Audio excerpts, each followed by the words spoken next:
Hi, everybody.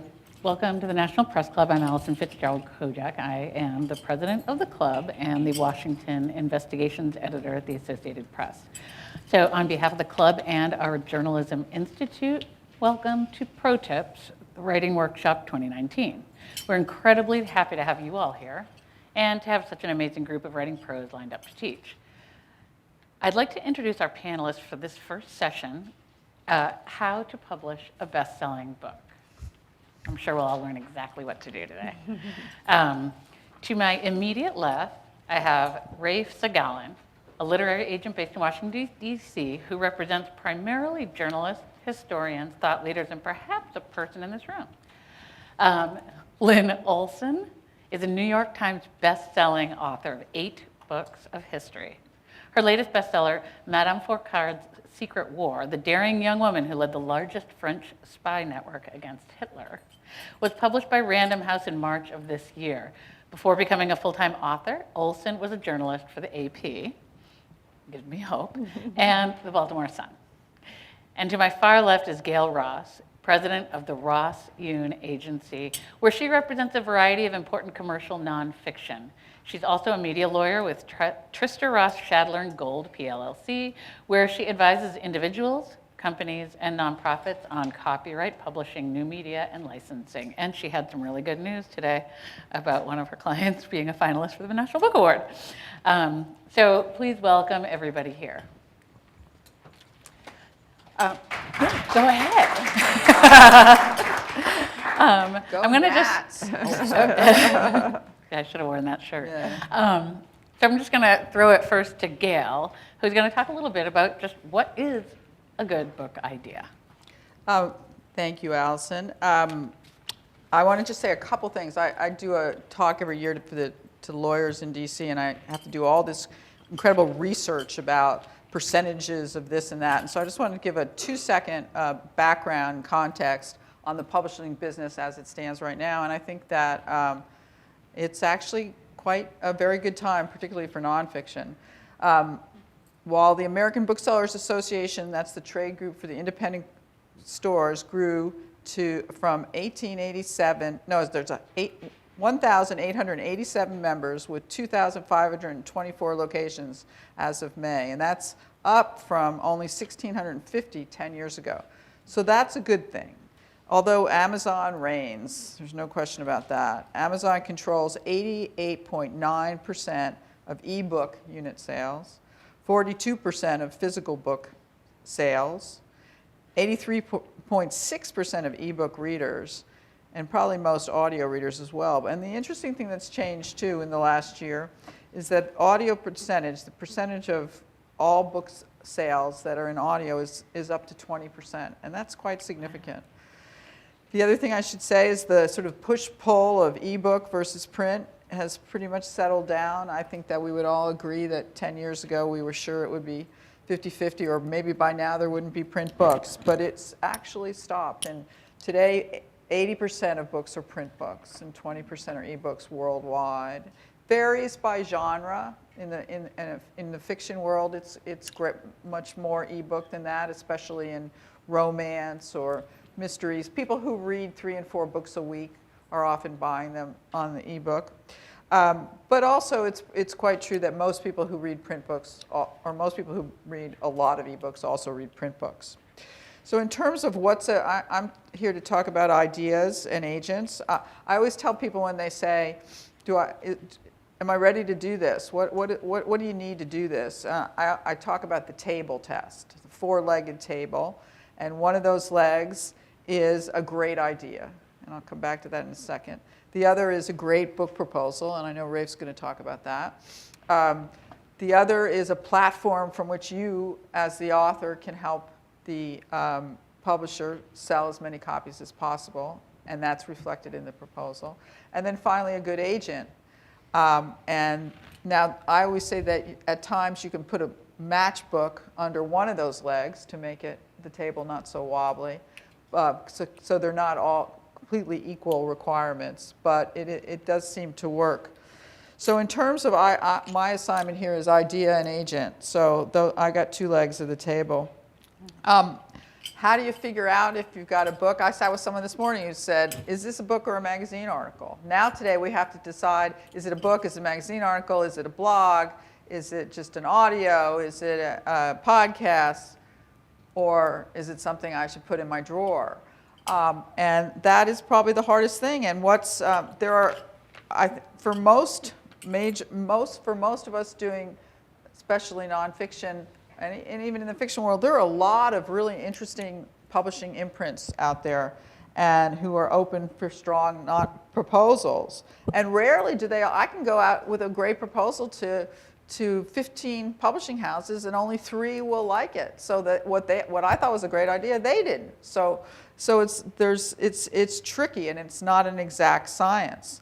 Also, you want to match your idea with the author. I was once told about a colleague of mine that they sent to editors in New York great proposals with great ideas and the wrong author, or a great author and the wrong idea. So that agent didn't do very well. But so there needs to be a match of you and your idea. So how do we decide? I always say that it has to be something that people are going to spend $30 on.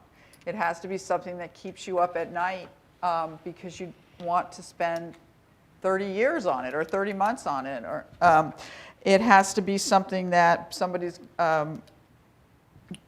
you have to have something that you have that nobody else has. So many people say to all of us, well, there've been the books that have been written about my subject haven't been very good. That doesn't seem to work for New York publishers who are just looking at sales. They take that to mean nobody cares. So it's people read books. I think I used to say 10 reasons. I've gotten older and say 2 reasons to learn about, to educate themselves, to learn about something that they must know better, and that includes something that you need to know for work, or a health problem you have to understand, or something about your kids, or whatever, but you have to have it and learn something from it. The other big reason in my thought is that it's something that takes you out of your life. All right? It either inspires you, you're allowed to escape a great novel, a great piece of history, or a memoir, because people love memoirs because they get lost in people's lives that are typically worse than theirs. Right? And the worse, the harder your life, the better that people say, there for the grace of God. And then the best ideas are ones that fit both. I mean, my dear Lynne here has these books that you just have to read because you need to know about things that have happened in the world, because these historical events are so big and so important and such inflection points that we're damned to repeat them if we don't pay attention. And then the other thing is they read like great novels. And so she fits that, for me, what I consider my sweet spot of something that both educates and that means that there are a lot of people who'll pay $30, which comes back to that. So in terms of what's a great idea, I think it's what you and your agent decide is right for you at this given moment, that you can't stop thinking about, that people will read, and that publishers will sell. So that's my quickie on ideas. And if you want to interrupt and say anything about, is it a book? I mean, I'm totally interruptible, because I'll say something about agents, and then we can do it however you want, but I know Rafe was going to talk about agents. Oh, I thought he was talking about proposals. Oh, no, you're writing about proposals. Okay. Sorry. Right. You confused me a little. Yeah. That's okay. That's okay. In terms of finding an agent, which is my biggest trick, is to look in a book that you really love, that you want your book to be like or to be even better, and see who they've acknowledged. Especially when I was younger, I used to just get I would be so, feel so good when somebody said, oh, I'm sending this to you because I loved book so-and-so. I actually thought, I don't know, it touched me. So anyway, so that's On the other hand, if I could Yes, you interject may. on that one.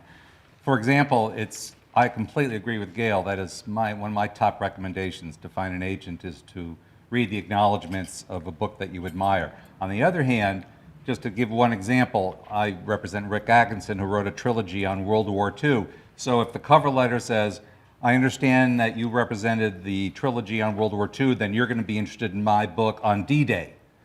That's absolutely probably not true because we've already been down that path. But the idea is a very good one. I think that even more effective is to find agents through people that you know, through mentors, through colleagues, through someone who will, I mean, I would venture to say that there's very little that I take on these days that doesn't come to me through someone I've met or somebody's friend or a colleague or somebody, you know, or something that I've read and followed up and gotten, you know, interested in and gone to the author about. So there is an organization called the AAR, which is the American Association of AAAR of Author Representatives, and most agents are members of that group, and that group has, you know, certain ethics and the like, and so that's one place. But it's really, really hard to get into the door of of good enough agents unless you have some sort of pathway, because we're all kind of inundated with people, but they are, you know, but every agent wants more clients. Okay, so it's not, you know, it's not that we're not always looking. I think one of the hardest things for people like me is that that you always get excited about new projects, and you know, you could just sit back and handle your existing clients, but there's always something very fun and distracting in the new and exciting project. So if you have something that's good, and if you can write, and if you're you know, tenacious enough, you will find a great agent. And you know, we can talk a little bit later if there's time about, you know, what makes for a great agent and how we differentiate ourselves and the like. But I don't want to take up too much time. And the best piece of advice I'm going to leave you with in my little allotted time is on the sheets that I left for you is some resources. The best way to find out you know, who's making what deals and what's selling now and what's out there is to there's something called Publishers Marketplace. It's something that you have to pay for, but even I heard this from someone else, just even sign up for a month or a month or two and watch this Publishers Marketplace, and it's a really good resource for what's going on in the business, because it's a special business. I used to say the phrase publishing business was an oxymoron, but it's a crazy place, and if you're about to go into it big time, you just need to play with it a little bit, and it's a wonderful, wonderful resource. I also listed some other things on that list of just different things that are available to you. I put piles of these resource sheets all over the place, so if you have a bunch next to you, you can pass them around, and there are a few more up here. Yeah, but anyway, spend some time with that, and I think that will help.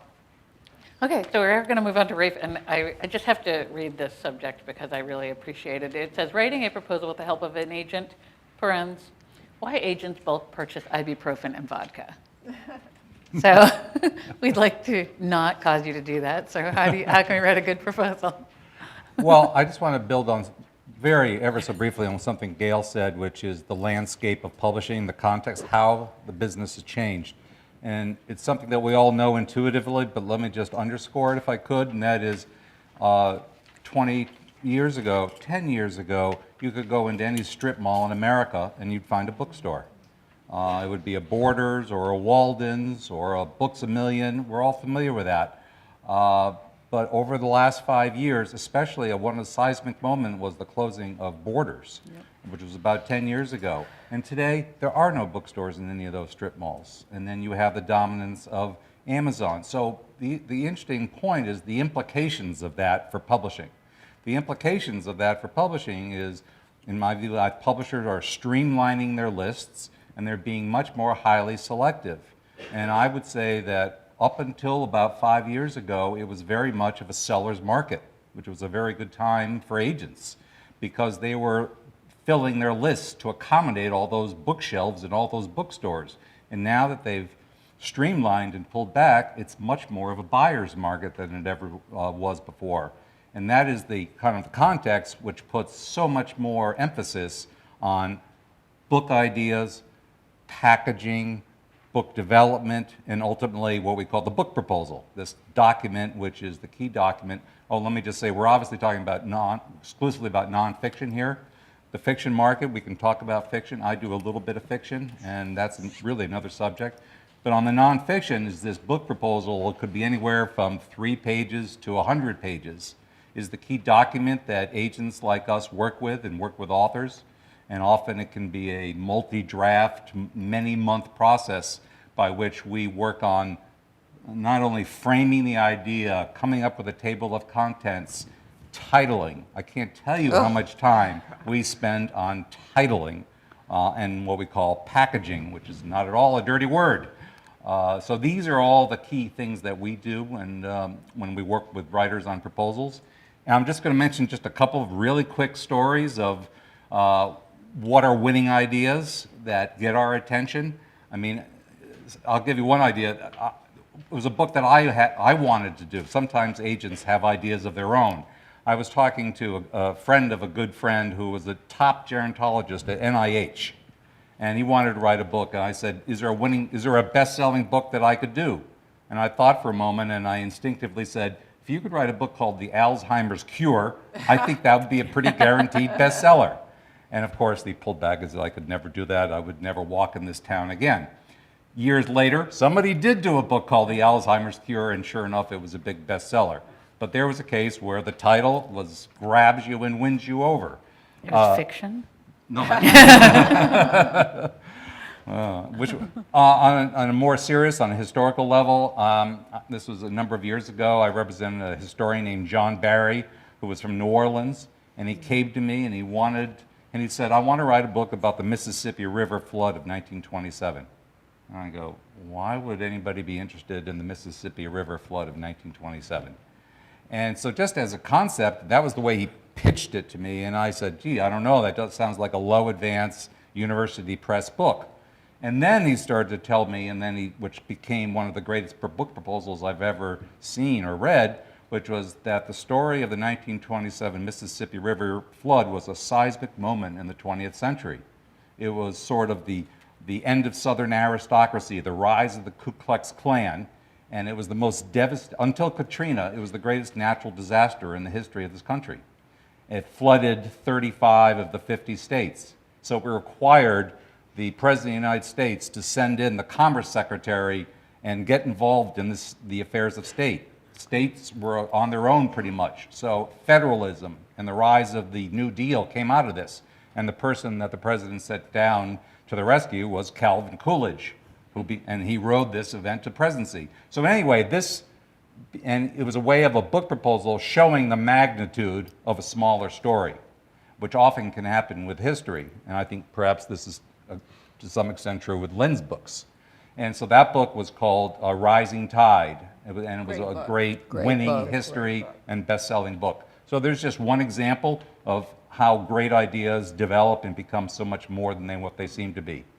And then lastly, for now, on the ideas, is my good friend Del Wilbur in the back of the room came to me, I don't know, 10 plus years ago. Del is a reporter for the Metro section of the Washington Post. He's covering the district courts. And he tells me, and he's pitching me an idea, and the first story he tells me was, so I'm walking into, well, he'll tell it much better than I, but he's walking around this police department in D.C., and one of the cops comes and says, let me come over here, let me show you something. And he opens his desk in the court, in the police department, and he said, here's the gun that Hinckley used to shoot the President of the United States. And Del says, what the fuck is this doing in your drawer? And that was the critical story that absolutely won my attention, and which led Del Wilbur to write a best-selling book about the near assassination of Ronald Reagan. And what he did, what was so brilliant, was two things. One, the title, and I recommend this to you, is that if I get it right, his Reagan Secret Service handle was Rawhide. So the title of the book was Rawhide Down, which was just, think about it, it was such a brilliant, powerful title. And I think the subtitle, correct me Don, was The Near Assassination of Ronald Reagan. And so, but what he did, to take it one step further, he made it a TikTok. Publishers love TikTok stories. compelling narratives. And this was such a TikTok, it was a one-day story. One day. And it started with the Secret Service agent Jerry Parr at a firing range at 6 a.m., getting a call, being assigned to cover the president who was giving a speech at the Hilton Hotel. And it took you all the epic of moments into the car and the fateful decision to go to GW Hospital and not another hospital, and the scenes in the operating room, and then flashing to Hague in the White House. It was a one-day TikTok, and that was the recipe for a best-selling book. So there were a few, and so then I just want to give you my one-line takeaway. One more quick story. And this is courtesy of a famous writer named Adam Grant from the Wharton School. And Adam was giving a talk, and we're friends, and he told this story. And the story was simply based on a British study of reading habits. And of course, you won't be surprised that the reading habits of readers is that something like 60 to 70% of people don't finish books. And they may buy them, which is what we care about most of all, but they don't always finish them. So his one-line handle was, put the good stuff up front. And that's my ultimate advice of a book proposal, if not the book itself. Make sure you put the good stuff up front. Okay, so we'll turn to Lynne, who is going to talk about researching and writing a book, and the agent as therapist, priest, and liquor supplier. Yeah. First of all, Gail has been my agent for 25 years. We have been partners in this long sojourn. And I just want to go back to what she was saying about, how you find an agent. I wrote, my first book was written with my husband, Stan Cloud. It was called The Merle Boys. And I think it was Margaret Carlson that suggested that we approach Gail with this idea. It's a book about Edward R. Murrow and the correspondents he hired to create CBS News before and during World War II, which has taken me on this long journey in terms of World War II. And so we sent it to, I'll never forget, and she remembers it too very clearly. We sent it to her like the few days before the Thanksgiving holiday. And I had been trying to write a book for some time. It had, I actually had a contract. It fell through. It just seemed like a nightmare. And so we sent it to Gail. We had not met Gail. That was back in the day. There was no email, right? No, there was no email. We sent it to Gail. Never had met her. She called the Monday after the Thanksgiving holiday. I called from my sister's house on that's right. Friday. I was in Friday? New Jersey. Yes. Anyway, so I got it all right. All I know is that she was really excited about it, and I must say that was one of the best days of my life. My God, too, yeah. We loved the idea, but we were, first of all, we had never written a book before, and had no idea really it was a very long proposal. It was 90 pages, almost 100 pages. And she... You can tell I don't like my family. I read it all through Thanksgiving. No, I'm kidding. She loved it, and that started me on this long, sometimes frustrating, but fabulous journey with her as my, I'm her wingman, or she's my wingman, or we're partners together. But it's finding the right agent is absolutely critical. It's absolutely critical, and fortunately, I found the right agent right away, and we still are partners. Just in terms of researching and writing. First, I'd like to talk about the idea and go back and forth between what Gail and Rafe said about finding something that, what I try to do is find some aspect of probably a big story that has not been touched on. And I've written 8 books. 7 of them have been about World War II. Most of them have something to do with Britain and World War II. So I don't go for like a book about D-Day, or I don't go for a book about Winston Churchill as Prime Minister. I go for the nooks and crannies. I look for the people and the events that have not gotten much attention, but led to major developments in a story. For example, I'll give you one example. Winston Churchill. I've written a lot about Winston Churchill, but he has never, ever been the central character in any of my books. A book that I really love, and a lot of people still do, is the 4th book, I think. fourth book. It's called Troublesome Young Men. Yeah, and fourth book. it's about a group of mostly Tory members of Parliament who basically defied their Prime Minister, Neville Chamberlain. They were anti-appeasement, and they embarked on about a 3 to 4 year journey to try to bring him down because of appeasement, because they saw what he was doing to the country.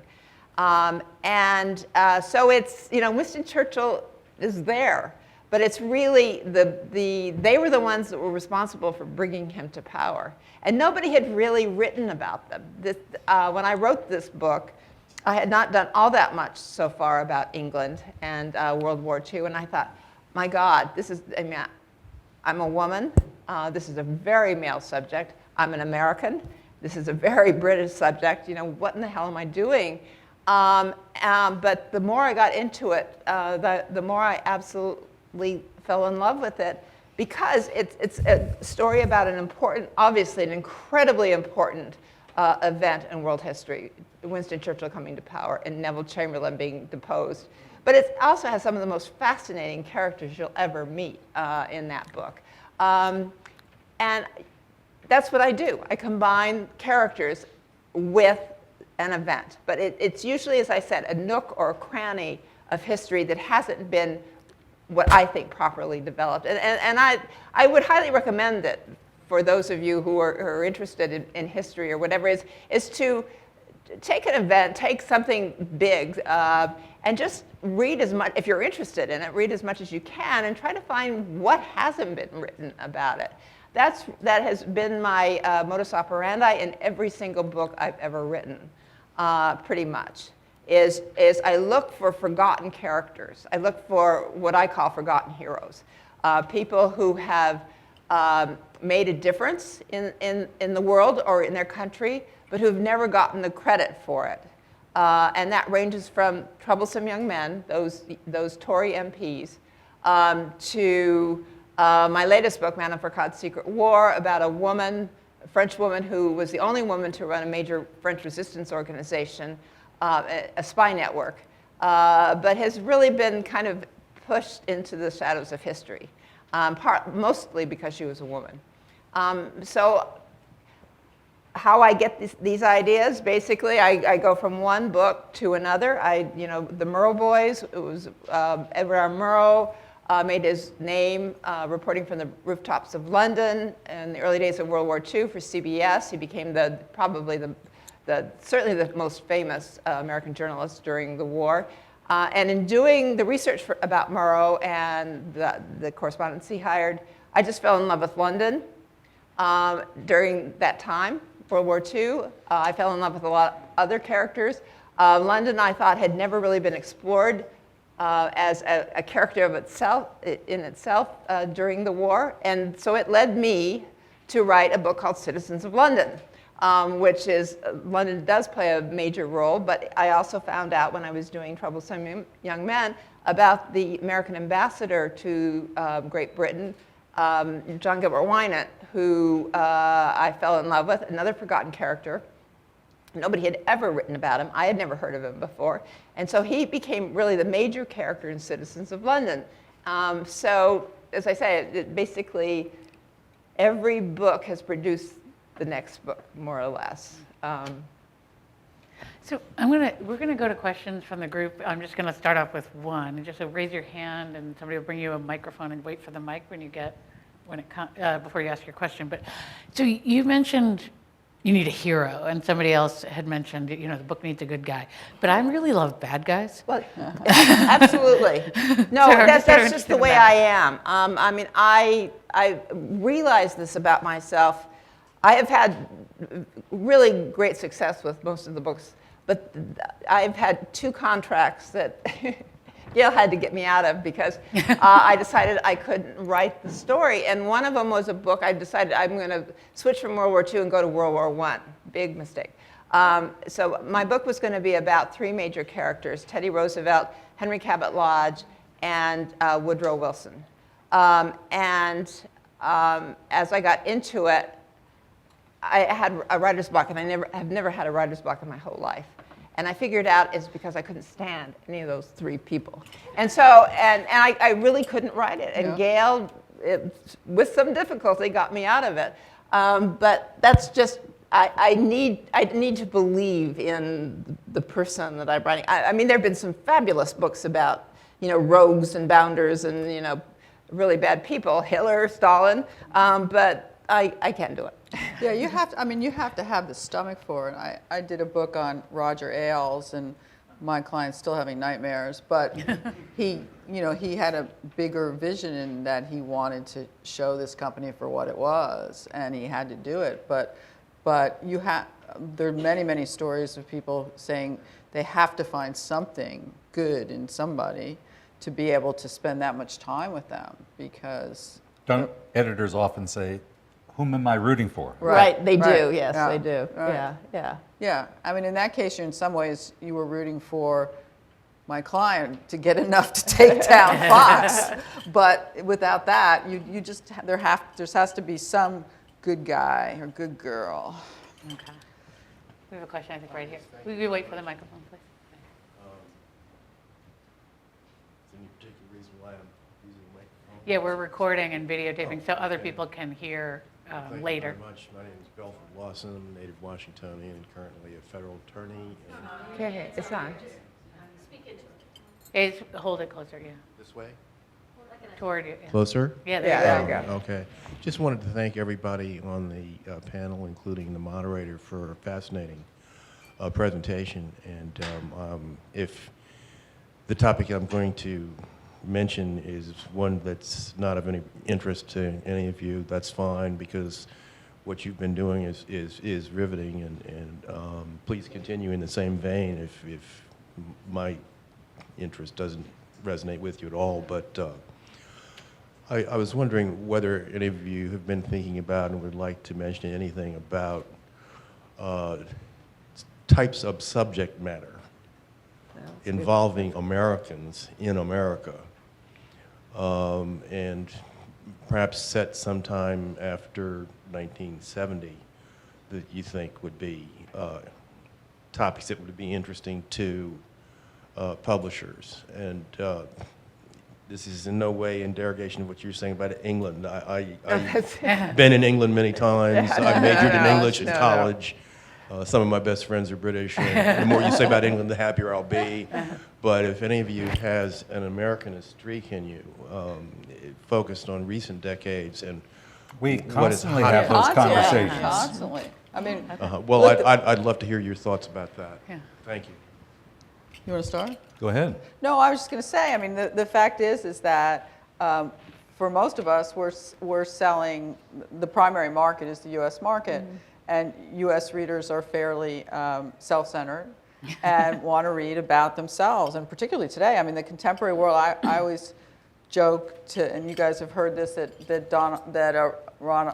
George Bush put my kids through college, and Donald Trump is paying for my retirement, but I'll never retire because he's wreaked so much havoc that I can never stop this business.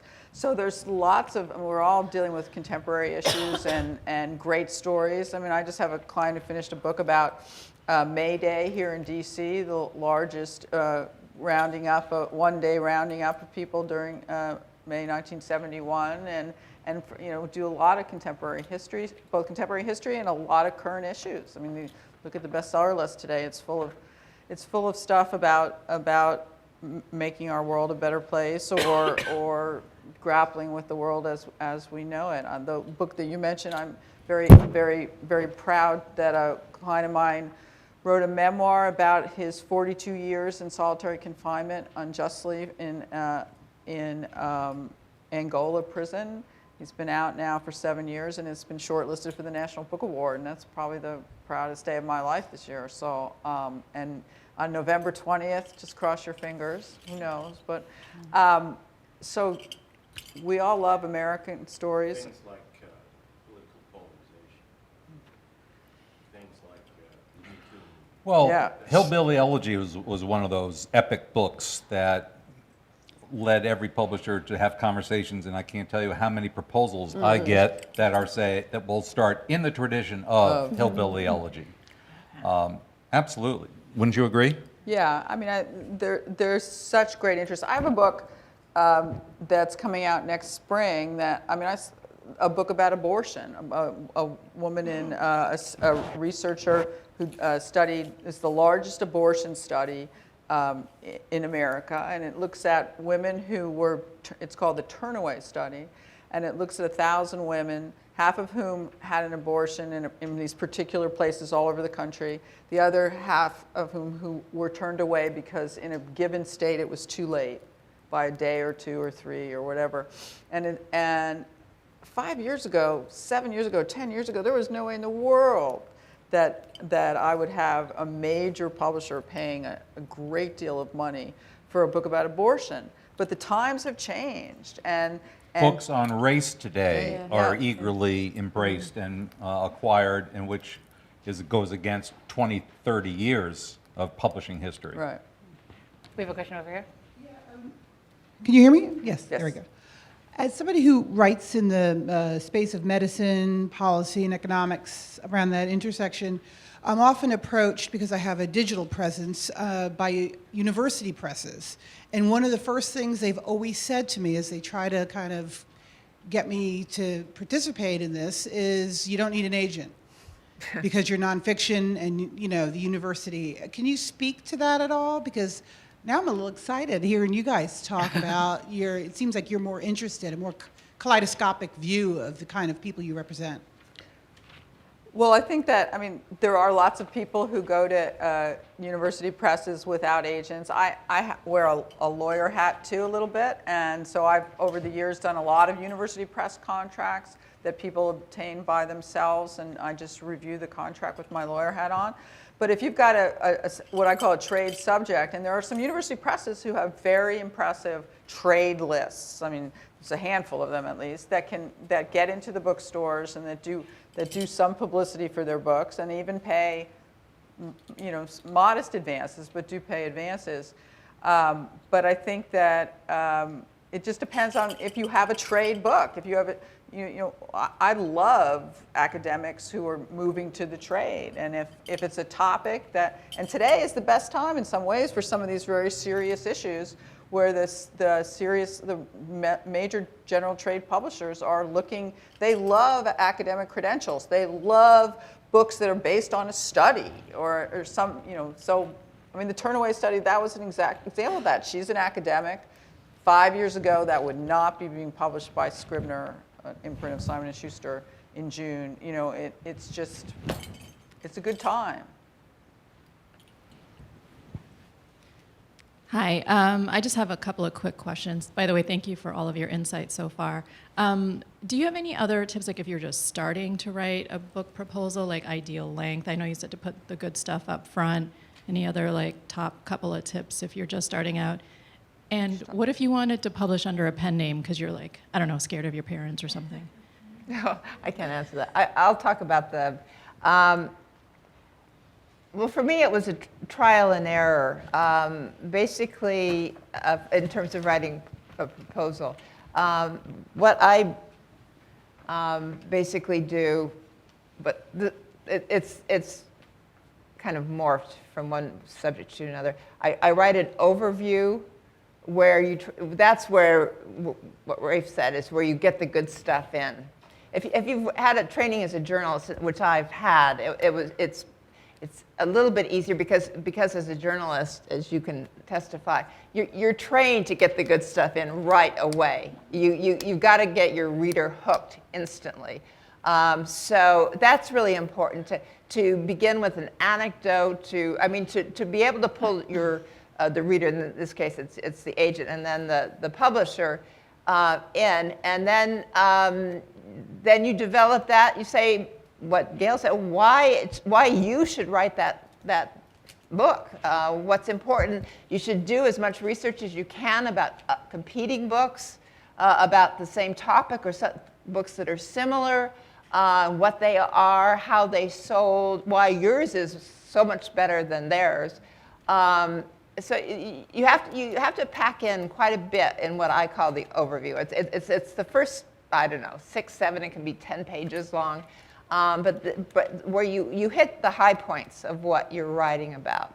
And that's when if you haven't done one before, if you're not used to, if your idea is good enough, if your credentials are good enough, if you have a platform that might work, an agent will work with you.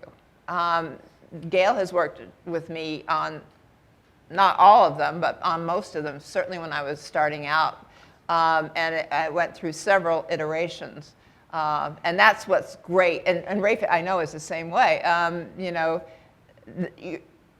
We probably spend, what, 50% of our time? I mean, I have somebody who works for me full-time working with me on proposals. I mean, it's the, you know, when we started in this business, you could introduce an author to an editor and they could have 4 pages of thoughts and they could keep talking and they could buy the book and whatever. But now, you know, the acquiring editors in New York, they're being bombarded with good projects.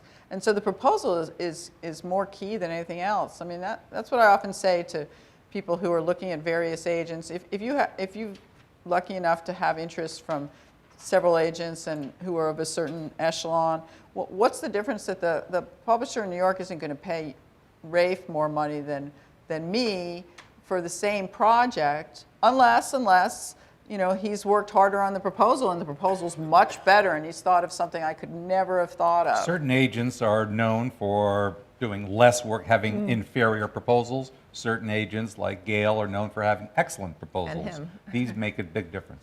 How do It you really, find out it who's really who? does. I can't emphasize that enough. I mean, what you need to get across initially in whatever, whether it's a letter or whatever, is just that this is a damn interesting thing. People will want to spend this money. Why it's not only interesting but important, and why you are the best person to write that. And if you can get an agent hooked on that, I mean, they prefer that obviously that you are writing it well, but you know, sometimes, am I right? That can be enough. I mean, if you Well, to get us to pay attention. I mean, we do. And remember, agents don't get money unless there's a deal. And so there's a lot, we spend an enormous amount of time up We make front. bets. Yeah, you are.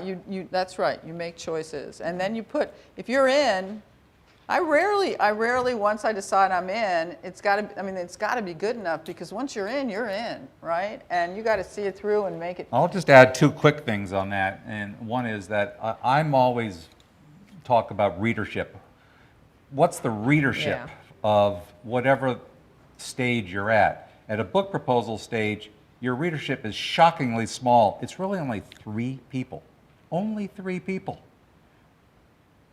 The editor, the publicity or marketing director, and the publisher, the head of the house. That's it. The publisher then is thinking about sales reps, Barnes & Noble, Amazon, and last on the list is ultimately the consumer. Right. But at the beginning, it's a very narrow, and so you have to break through. And what's the editor's perspective? He or she is getting 50 of these a week. You have to break through. I just think that's useful, important context for a writer to be, especially if you're a new writer. And the second thing, and last thing I'll add on that one, and this is very more true than ever, is that if you don't have a lot of clippings, haven't published widely, often it's a really good of go magazine, go some other route first.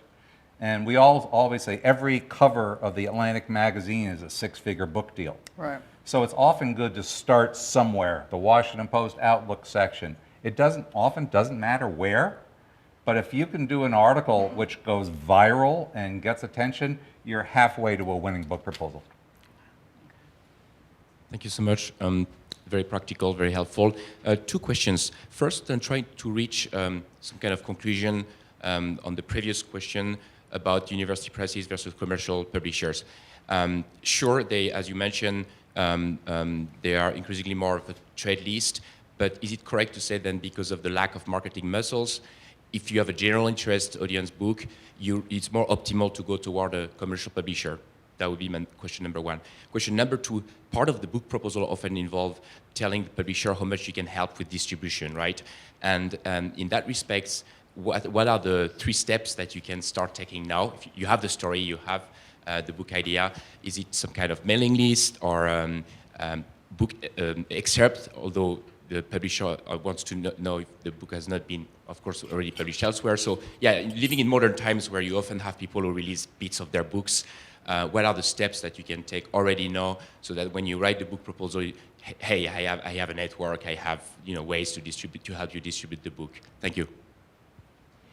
I'll just say really quickly, I mean, one of my aphorisms is a book that is for everybody is for nobody. Yeah. Right. And so what it means is, of course, is that every book, every idea, every book has to have that core audience. So anything you can do in a proposal, in conversation, to find and emphasize, and it could be as a matter of, if you're writing a book on Alzheimer's, that you get 2 or 3 Alzheimer's gurus to write a blurb in the proposal. I mean, I'm trying to think of creative ways to try to win attention for yourself and for your idea. Yeah, I mean, you always think about these concentric circles of audiences, and the smallest circle are your mother and father and sister and your family, and then you just go out from there. So if you can attract enough of those concentric circles through some manner, and sometimes it means waiting and trying to get published otherwise, or just waiting to build that platform. Speak everywhere you can possibly speak about the topic, and I do think, I mean, the idea of having blurbs in your proposal, I mean, that is really, really smart by best-selling authors or other experts in your area. Okay, right here. The second row right there. Okay, well, I was pointing behind her, the lady behind her. So. Hi. For people who are just starting out or thinking about writing a book, how does someone transition from a reporter, for example, into authoring a book? Resources-wise, it seems like it takes so much research and interview time and finances. Can you have a full-time job while also working on a book? That's the question. People do it. I've never, I did it from the first book. I was a professor when I wrote The Merle Boys, but then I quit, and I've been doing it full-time, and I've been fortunate to be able to do that. But there are a lot of people who have full-time jobs as reporters or whatever and write in the evening. It's much more difficult, but people do it. When you're talking about trying to go from being a reporter to this, I would, this is me, to do as much research as you can before. I mean, just read like hell. I mean, read everything you can about the subject, and that's what I've always done. And then add, put in what is missing, what I can bring to the table. It's a lot of work. It's really a lot of work. But you don't. I have never had to go out and really do a lot of primary research. I've never done that. I do that after I get a proposal. I don't go to England and spend hours or months, weeks. I become very familiar with the subject that I'm trying to write about, and then I'll sit down and say, this is what I can bring to the table. And so you can do it while you're still. Are you a reporter? Mm-hmm. Yeah, it's possible. I mean, you're always lucky if the beat you're on is what's leading to the book, because then your employer in some ways is underwriting some of that.